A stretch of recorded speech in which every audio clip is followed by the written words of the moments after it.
Alright, I'm sure by now you've seen at least 50 different videos talking about GTA Online's newest update, specifically how Rockstar has nerfed heist payouts across the board. Now from what I've seen, most of the discussion has been focused on how these changes affect GTA Online. Things like how it makes the grind take longer, punishes you for only doing the content you enjoy, and puts players who don't have access to all the heists at a disadvantage. And while I agree with a lot of that criticism, I want to shift the focus from GTA Online to its upcoming sequel, GTA 6 Online, or GTA 2, whatever Rockstar is gonna call it, because I believe that GTA Online's newest update may have given us potential clues for when GTA 6 Online will actually release. I think most of us can agree that GTA 6's November 19th release date is pretty much locked in, making us only 3.5 months out from its launch. Which brings me to my first point. If you step back and just look at the timing of this nerf, it really doesn't add up. This is one of the biggest adjustments Rockstar has ever made to how players make money in the game's 12-year lifespan, yet it's coming when its replacement is just around the corner. If GTA Online only has a few months before millions of players migrate to GTA 6 Online, why would Rockstar spend development time fundamentally changing the economy now? This feels like a change you make when you expect people to play your game for a while, not move on to its upgrade in a couple months.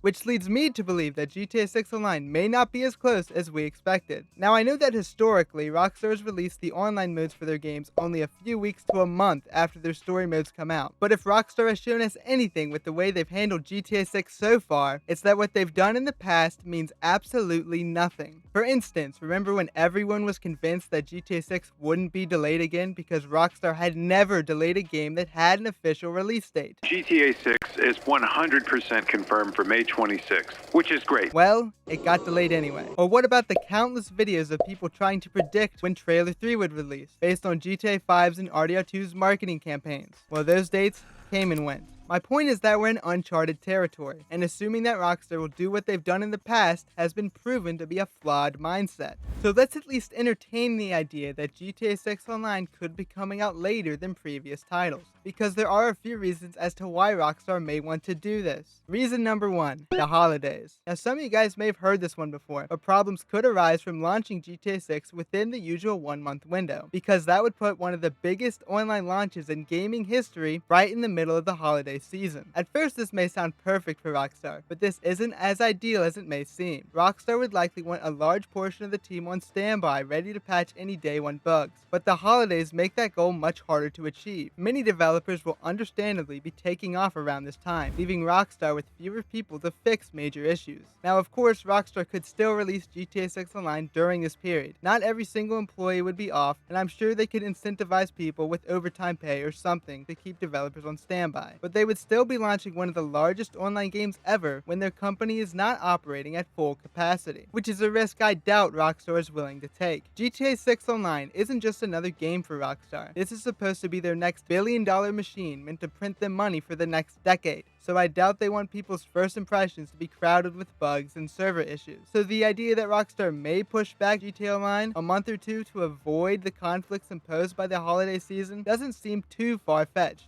But that's just one potential explanation. I actually think the next one is much more interesting. Reason number 2 is what I like to call the expectations problem. This is an issue I haven't seen many people talk about, but if it isn't addressed by Rockstar, it could severely impact GTA 6 Online's launch. You see, while many of us view GTA 6 Online as this upgrade that's going to be bigger and better than GTA Online in every way imaginable, I think it's important to remember that GTA Online has over a decade's worth of updates, making it a very content-rich game. I mean, this game has businesses, biker gang, heists, jetpacks, and much more. And I don't think it's feasibly possible for Rockstar to release GTA 6 Online with nearly as much content as its predecessor. Now some of you may be thinking that this really isn't an issue. I mean, GTA Online released with relatively little content but was still able to grow into a massive multiplayer game update by update. So why couldn't GTA 6 Online do the exact same thing? Well, I believe GTA 6 Online is in a distinctly different situation that doesn't allow for this drip feed method, and it all comes down to one word: expectations. Back when GTA Online released, the expectations for an online GTA mode were much lower. Just look at its first gameplay trailer. Being able to arm wrestle your homeboys was a selling point, but after 13 years of updates, what people think of when you say GTA Online has changed drastically. For instance, ask any GTA Online player what they like to do in the game, and I guarantee you the 2 things that they say are businesses and heists. two features that weren't even added until over a year after Online released. Now just imagine booting up GTA 6 Online for the first time and being told you have to wait a full year to run some heists with your boys. I don't think that would go over too well, and I'm sure Rockstar knows this. Now, of course, I'm not saying they need to drop GTA 6 Online with just as much content as GTA Online. I'm just saying that GTA 6 Online needs a wider foundation than their previous online games because players' expectations are much higher now. So it could be possible that GTA 6 Online comes out later than usual so it can release with enough meat on its bones to satisfy the player base. And if that were true, the odd timing for this heist payout change starts to make a lot more sense, as our time in Los Santos wouldn't be over just yet. So far, I've only posted explanations that involve GTA 6 Online releasing later than we've expected. And while I think that is entirely possible, I have also come up with alternative explanations that don't point to a delay. Number 1. The transition period. I feel like a lot of people, including myself before this video, have this idea that once GTA 6 Online comes out, everyone will quickly stop playing GTA Online, leaving Rockstar little reason to continue updating it. And while I think a majority of players will make the jump to GTA 6 Online immediately, there are two demographics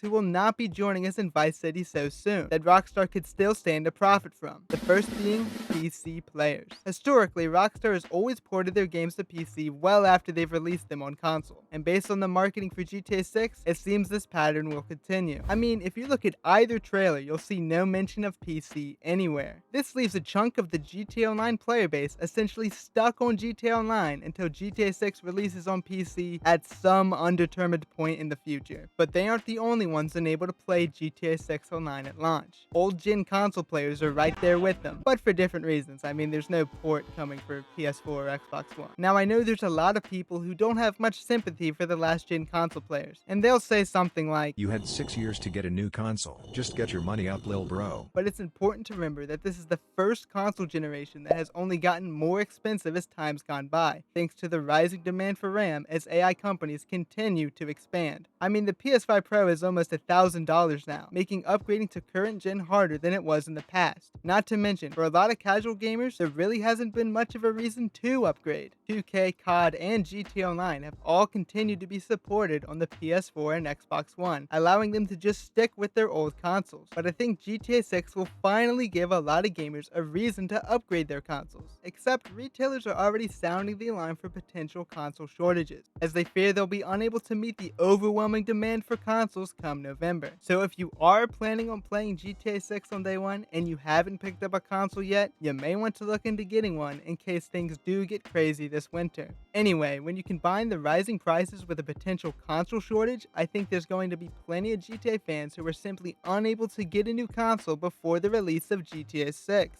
Ran out of air there, holy shit. So basically, we have two groups of people who aren't going to be playing GTA 6 Online when it comes out. The PC gamers and the last gen console players. Now, Rockstar could just leave these GTA fans in the dust as they shift all their focus to supporting GTA 6 Online. Or, they could try to make a few bucks off them. They could have a small team to continue updating GTA Online and try to help these players scratch their GTA itch until they finally make their transition to GTA 6. Now, of course, their main priority would remain on updating GTA 6 Online, but they could do some small updates for GTA Online, maybe like a new business or two or some cars or something. Just some things for people to spend shark cards on until these players make it to Vice City. Now, if this was Rockstar's plan, GTA Online could still have another year or two worth of updates, which would make the timing of this recent heist change look a lot more understandable from a business perspective, definitely not from a player standpoint. But I do think this could be a possible route Rockstar chooses to go down, especially if there's still a sizable player base post GTA 6 launch. But while I think this theory is possible, I do have one more, far more pessimistic explanation for this change. A theory I like to call